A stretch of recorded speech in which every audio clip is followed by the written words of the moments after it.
Hello प्यारे बच्चों, स्वागत है आप सभी का हमारे यूट्यूब चैनल में। आज की इस वीडियो में हम लोग आपके मूल प्रभाव से एक और इम्पोर्टेंट न्यूमेरिकल सीखने वाले हैं, जो कि आप देख सकते हैं यहाँ पर हम क्वेश्चन में दिया गया है।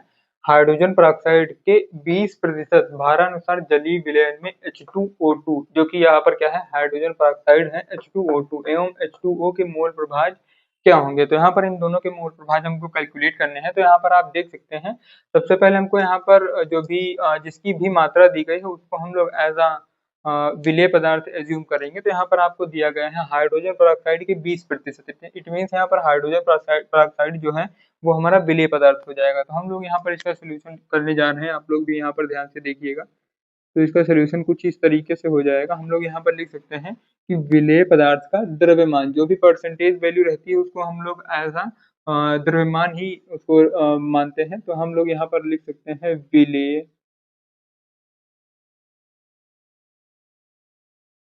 पदार्थ का द्रव्यमान। विलेय के द्रव्यमान को हम लोग किससे प्रेजेंट करते हैं, स्मॉल w से प्रेजेंट करते हैं। ये कितना हो जाएगा 20, और इसको ग्राम में हम लोग व्यक्त कर देंगे। अब इसी क्रम में हमको विलेय पदार्थ जो भी है उसका अणुभार की आवश्यकता होगी। तो यहाँ पर हाइड्रोजन पेरोक्साइड का अणुभार हम लोग यहाँ पर लिख सकते हैं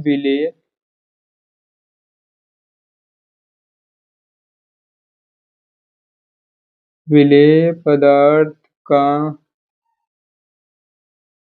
अणुभार। और अणुभार को हम लोग किससे प्रेजेंट करते हैं, स्मॉल m से प्रेजेंट करते हैं। मैं हर वीडियो में बताता हूँ, जिसका भी जो भी प्रेजेंटेशन है सभी का मैं प्रेजेंटेशन के साथ ही यहाँ पर लिखता हुआ चलता हूँ। तो जिसका भी अणुभार हमको कैलकुलेट करना होता है उसका भी छोटा सा यहाँ पर सूत्र प्रेजेंट कर देते हैं। तो यहाँ पर हम लोगों ने H2 और O2 यहाँ पर प्रेजेंट कर दिया है। अब इसी क्रम में हम लोग जानते हैं कि हाइड्रोजन का जो परमाणु भार होता है वो 1 होता है इंटू में, तो इसके यहाँ पर कितने हाइड्रोजन है, 2 है। और प्लस में यहाँ पर ऑक्सीजन का जो परमाणु भार होता है वो कितना होता है, 16 होता है। और यहाँ पे कितने ऑक्सीजन परमाणु हैं, तो 2 हैं। तो यहाँ पर हम लोग इसको लिख सकते हैं 2 प्लस का, और यहाँ पर क्या हो जाएगा आपका, यहाँ पर हो जाएगा 16 दूना 32। तो यहाँ पर इसका अणुभार कैलकुलेट होकर के आ जाएगा 34 ग्राम पर मोल। यहाँ पर इसका अणुभार कैलकुलेट हो जाएगा। अब हम लोगों ने यहाँ पर विलेय का द्रव्यमान और अणुभार कैलकुलेट कर लिया है। इसी क्रम में हमारा जो विलायक पदार्थ जो क्या है, हमारा जलीय विलयन है। इट मीन्स जल यहाँ पर होगा, जो कि H2O जिसका रासायनिक फॉर्मूला होता है। तो हम लोग यहाँ पर लिख सकते हैं विलयन में विलायक,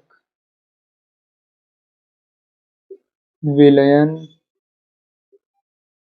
में विलायक का द्रव्यमान।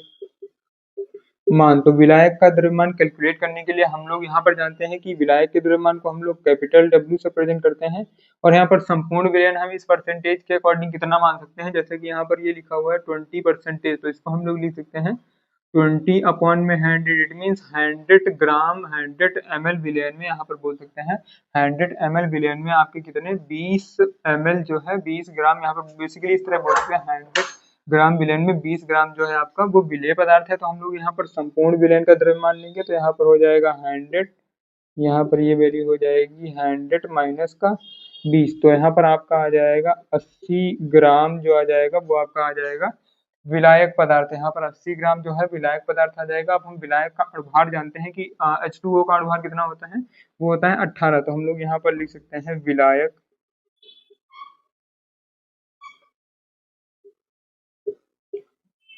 विलायक पदार्थ का अणुभार। विलायक के अणुभार को हम लोग प्रेजेंट करते हैं कैपिटल M से, और यहाँ पर इसका होता है H2O रासायनिक सूत्र, और इसका अणुभार हो जाता है 18 ग्राम पर मोल में हम लोग इसको व्यक्त करते हैं। तो इस प्रकार से आपकी सभी वैल्यूज यहाँ पर कैलकुलेट हो गई हैं। अब हम लोग सिंपली यहाँ पर फार्मूला अप्लाई करते हैं और इन सभी वैल्यूज को पुटअप करके सॉल्व करते हैं। तो आप देख सकते हैं यहाँ पर हमने फार्मूला लिख दिया है किसके लिए, x जो है वो प्रेजेंट कर रहा है मोल प्रभाज को, और H2O2 इट मीन्स हम लोग H2O2 का इट मीन्स हाइड्रोजन और ऑक्साइड का जो है हम लोग यहाँ पर अणुभार कैलकुलेट करने वाले हैं। तो यहाँ पर हाइड्रोजन पर ऑक्साइड हमारा विलेय है, तो हम लोग यहाँ पर इस सीक्वेंस में इस फॉर्मूले को लिख सकते हैं, जहाँ पर जो आपका स्मॉल n जो है वो यहाँ पर स्मॉल w अपॉन में स्मॉल m में ओपन हो जाएगा, और यहाँ पर जो आपका कैपिटल N है वो आपका कैपिटल W अपॉन में कैपिटल M में यहाँ पर ओपन हो जाएगा। तो इन सभी वैल्यूज को हम लोग लिखते हैं यहाँ पर। तो ये आपका x H2O2 इसी तरह चलता रहेगा। और यहाँ पर हम लोग लिख सकते हैं स्मॉल w अपॉन में स्मॉल m अपॉन में स्मॉल w अपॉन में स्मॉल m प्लस का कैपिटल W अपॉन में ये हो जाएगा आपका कैपिटल M। अब आप देख सकते हैं स्मॉल w की वैल्यू हमारी कितनी है, स्मॉल w की वैल्यू है 20, तो अगले स्टेप में हम लोग कर लेंगे 20 अपॉन में स्मॉल m की वैल्यू कितनी है 34 है, तो ये हो जाएगी 34। इसी तरह हम लोग यहाँ पर भी लिख लेंगे, ये हो जाएगा 20 अपॉन में 34 प्लस का यहाँ पर हम लोग लिख सकते हैं कैपिटल W की वैल्यू कितनी हम लोगों ने कैलकुलेट की है 80, तो ये हो जाएगा 80 अपॉन में स्मॉल m की कैपिटल M की वैल्यू हमारी इट मीन्स विलायक का अड़ुभार जो है 18 आ जाएगा, तो ये हो जाएगा 18। तो इस प्रकार से आपकी सभी वैल्यूज आ गई हैं। अब जब आप इस वैल्यू को सॉल्व करेंगे, इस वैल्यू को सॉल्व करेंगे तो ये वैल्यू आपकी और ये वैल्यू दोनों समान ही है, तो इन दोनों की वैल्यू सेम आएंगी। तो यहाँ पर जब इस वैल्यू को आप कैलकुलेट करेंगे तो वैल्यू आपकी यहाँ पर आ जाएगी 0.05889 जो है ये वैल्यू आपकी आ जाएगी। ये और ये दोनों वैल्यूज इतनी हो जाएंगी।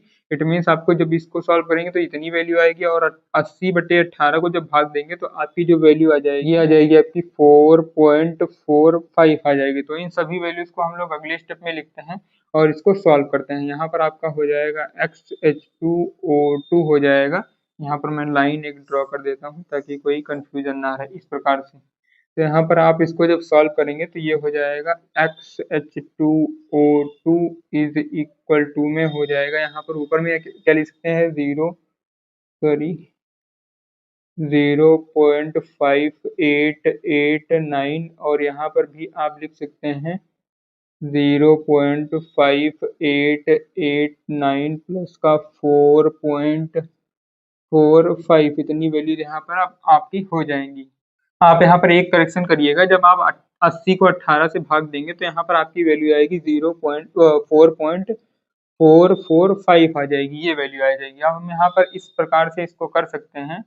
और यहाँ पर अगर आप ध्यान दें तो यहाँ पर हम इस वैल्यू को, ये जो 9 है इसको इधर शिफ्ट कर लेंगे। हम लोग बेसिकली हम लोग यहाँ पर 3 डिजिट में ये है तो 3 डिजिट में ही इसको बना लेंगे, उससे कोई भी प्रभाव यहाँ पर नहीं पड़ेगा। तो यहाँ पर हो जाएगा 9 और ये वैल्यू हो जाएगी आपकी 9 हो जाएगी। तो इस प्रकार से हम लोग नीचे वाले टर्म को ऐड कर सकते हैं। तो जब आप नीचे वाले टर्म को ऐड करेंगे तो ये हो जाएगा 5.034 हो जाएगा। जब आप इसको ऐड करेंगे तो ये हो जाएगा 9 5 14 के 4 हासिल चला 1, 4 8 4 12, 1 13 का 3 हासिल चला 1, तो यहाँ पर हो जाएगा 5 4 9 और हासिल 1 10 का 0 हासिल चला 1, तो यहाँ पर 4 और 1 हासिल 5 हो जाएगा। ऊपर में क्या रहेगा 0.0589 हो जाएगा। अब यहाँ पर हम 3 डिजिट ऊपर है 3 डिजिट नीचे हैं, इन दशमलव को कैंसिल कर सकते हैं। तो आपका जो है आंसर अगले स्टेप में आ जाएगा 589 अपॉन में 5034 आ जाएगा। जब आप इस टर्म को सॉल्व करेंगे तो आपका जो आंसर है वो आ जाएगा 0.117 आ जाएगा। इतना जो कि हो जाएगा वो मूल प्रभाज हो जाएगा किसका, H2O2 का। इट मीन्स हाइड्रोजन पेरोक्साइड का जो भी आपका मोल प्रभाज है वो इतना कैलकुलेट होकर के आ जाएगा। अब हमको कैलकुलेट करना है H2O का, जो कि हमारा विलायक पदार्थ है। तो H2O का मोल प्रभाज कैलकुलेट करने के लिए हम लोग इसका डायरेक्ट फार्मूला यहाँ पर यूज कर रहे हैं, जो कि हो जाएगा XH2O इज इक्वल टू में 1 माइनस का यहाँ पे होता है XH2O2। तो यहाँ पर H2O2 का मोल प्रभाज हम लोगों ने इतना कैलकुलेट किया है, जो कि हो जाएगा 1 माइनस का 0.117। तो यहाँ पर 0.117 से जब हम 1 से इस वैल्यू को हटाएंगे तो ये हो जाएगा 1.000, इसको लिख सकते हैं 0.117। तो यहाँ पर 10 से 7 गया कितना बचा, 3 बचा, और यहाँ पर 9 से 1 गया 8 बचा, और यहाँ पर भी 8 बचा 0.0। तो यहाँ पर 0.883 हो जाएगा। तो ये हो जाएगा 0.883 आपका यहाँ पर जो आपका मोल प्रभाज हो जाएगा वो H2O का मोल प्रभाज हो जाएगा। तो इस प्रकार से हम लोग लिख सकते हैं H2O का ये मोल प्रभाज हम लोगों ने कैलकुलेट किया है। तो आपके दोनों ही मोल प्रभाज यहाँ पर कैलकुलेट हो जाएंगे। पहला मोल प्रभाज आपका ये कैलकुलेट होकर के आ जाएगा और दूसरा मोल प्रभाज आपका यहाँ पर ये कैलकुलेट होकर के आ जाएगा। तो इस प्रकार से आपके दोनों ही जो मोल प्रभाज थे वो हम लोगों ने यहाँ पर बहुत ही सिंपली कैलकुलेट कर लिया है। तो इस प्रकार से आप इस क्वेश्चन को सॉल्व कर सकते हैं। आने वाले लेक्चर्स में भी हम लोग इसी टाइप से बहुत से क्वेश्चन प्रैक्टिस करने वाले हैं। तो आप हमारे चैनल से जुड़ जाइए। मिलते हैं किसी नेक्स्ट वीडियो में, तब तक के लिए जय हिंद।